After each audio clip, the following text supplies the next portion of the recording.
everyone, welcome back to my channel. Today's video is going to be another round of continuing series that I'm currently in the middle of. So before I get into the video, please remember to like if you enjoy it and subscribe to my channel for more bookish content.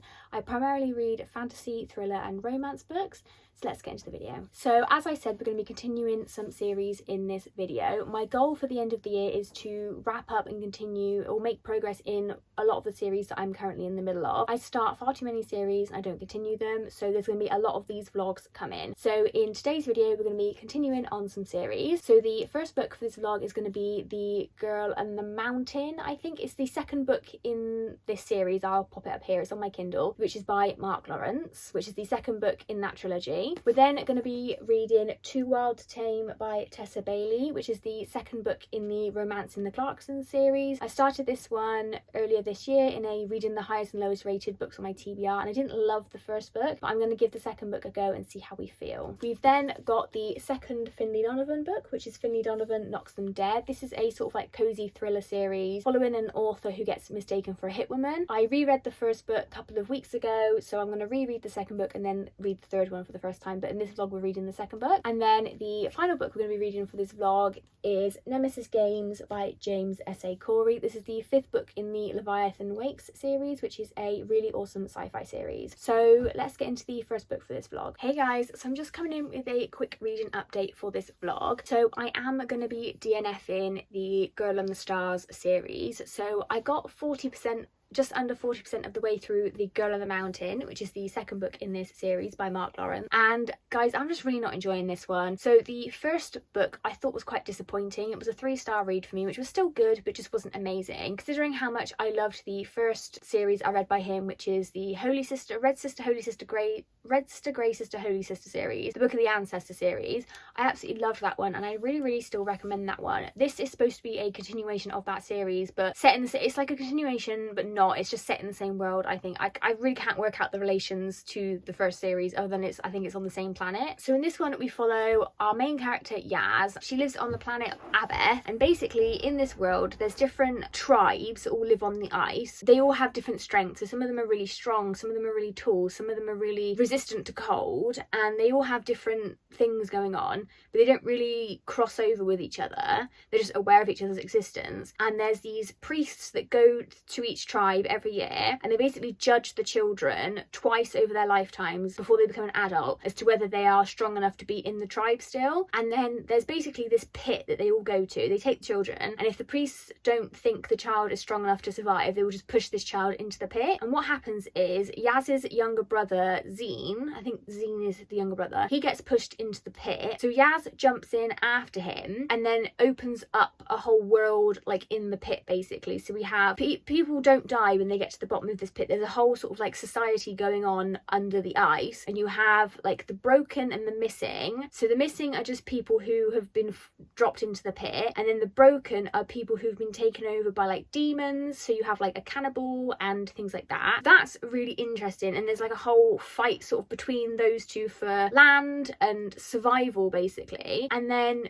there's also some weird magic with like stars, which I still don't really understand. So they use they can touch stars, pick up stars, but only certain people. So like Yaz can touch a star and use its power, but it overpowers a lot of other people. So if like people get too close to Yaz when she's using the star, it can make them feel ill. Yeah, it's just kind of an all over the place plot, and I thought the first book was just a 3-star for me. I didn't love it, but I didn't hate it, and I was kind of like, you know what, maybe I'll give the second one a chance, because the thing is I bought the whole trilogy when it was on a 99p daily Kindle deal. So I was like, I've got the second and the third one, so I'll just give it a go, see what I think. And I do like Mark Lawrence as an author. Like I said, I really love the Book of the Ancestor series. And then I was reading the second book, and there's a recap at the start, which was really helpful, but considering I only actually read this book like a month and a half ago, maybe not even that, I was really struggling to keep track of what was going on. And then I got to maybe like 39% of the way through this book, and I was like, you know what, I'll finish out this book, but I don't think I'm going to finish this trilogy. And I was reading it on my lunch break at work yesterday, and I was just like so bored. I was like, I don't actually care about any of these characters. I have no clue what's going on. Like, it was just all over the place. So we're following following Yaz, but then like I don't even know what Yaz was up to. She was all over the place and I was like losing track of what she was doing, and then there's so many characters to keep track of and they're all in different places now, and I was just kind of like, hang on a minute ago you said that this guy was here but he's actually here, and like I can't even tell you where our characters even ended up, what even happened in the first 40% of this book. It like he said that he did the recap so that we didn't have to reread, or he didn't have to do a long introduction as to like setting each character back up again, but that's exactly what he did. It's like, this is where Yaz is, this is where this person is, this is what's happening here, and it was just all over the place and I just really was not interested in it. I think I'm just really, this is not a fantasy book for me. I think it's just too, I don't know what the word is, but the magic system isn't like solid, and I think that's what I'm really struggling with. And like the world, there's not really much world building. I guess you're supposed to go off the back of the Book of the Ancestor, but we're in a completely different setting. So it's like, if you're going to introduce these four tribes and this whole pit and things like, you have to kind of explain what's going on because it's completely different to the Book of the Ancestor. So yeah, I've DNF'd that one. So I mean, I'm a bit disappointed by it because I was really excited to read this trilogy. Like I said, I love Book of the Ancestor. This is supposed to be a continuation. It's like sequel series to that, sort of set in the same world. Don't see the relation.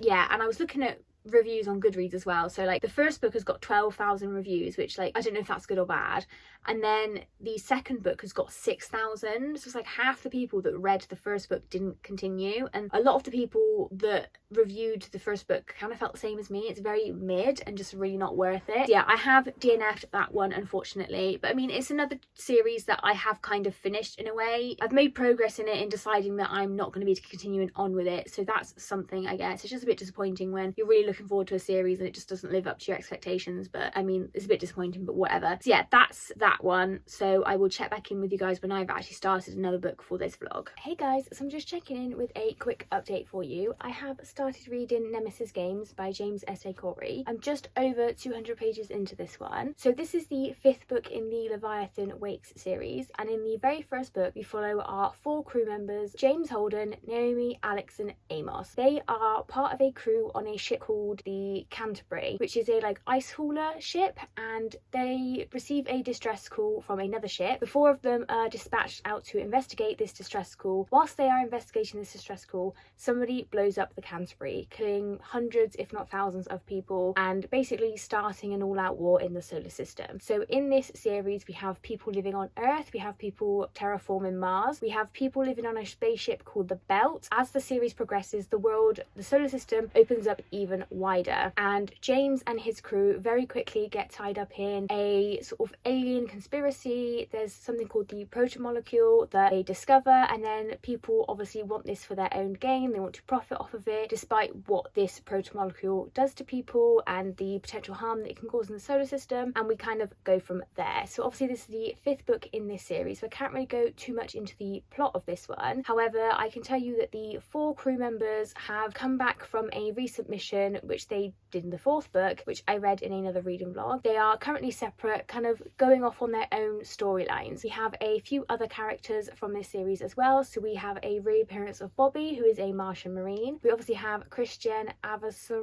Avasarala, I think that's how you pronounce her name, and we also have a journalist called Martha, I think her name is, and we also have Fred Johnson from the OPA and Alison Dawes. So we do have a very big cast of characters, but we primarily follow the POV of the 4 main characters, Alex, Amos, James and Naomi. Now I'm really enjoying this one so far. I think this is a really good sci-fi series, and it's really good if you're just kind of dipping your toes in like me. I've read a few sci-fi series, but I'm not all that well versed in the genre, and I'm certainly not a physicist or anything like that, so sometimes when I read these books a lot of the terminology can go over my head. But I find with this series things aren't overly complicated and it's like explained to you really well, and I also feel like you can take quite a gap between reading these books. So I think I read the first book in this series back in like 2019, and I'm only on the 5th book. I'm hoping to ramp up the speed that I'm reading this series in. You can take breaks from this series and not really get too lost, because I think James S.A. Corey is an author duo, but they're very good at sort of re-establishing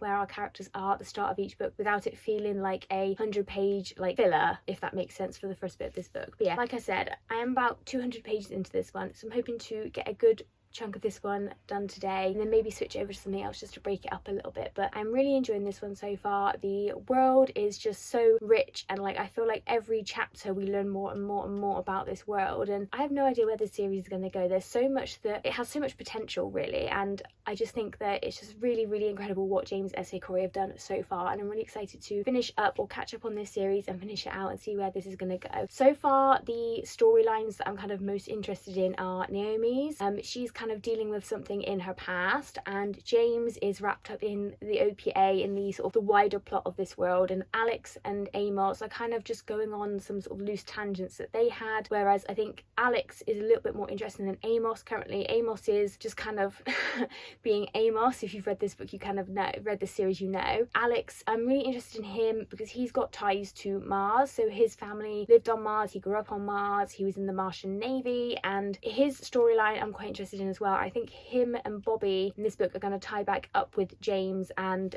we'll get more of sort of interaction maybe just with those two. But yeah, I am interested in where this is going to go. I'm going to carry on reading and I'll check back in with you guys when I'm a bit further through. Hey guys, so I'm just checking in quickly. I did manage to get to page 376 of Nemesis Games yesterday. So I've only got about, I think, 200-ish pages to finish today. In fact, about 150. So this one, when I left you guys after my last update, this really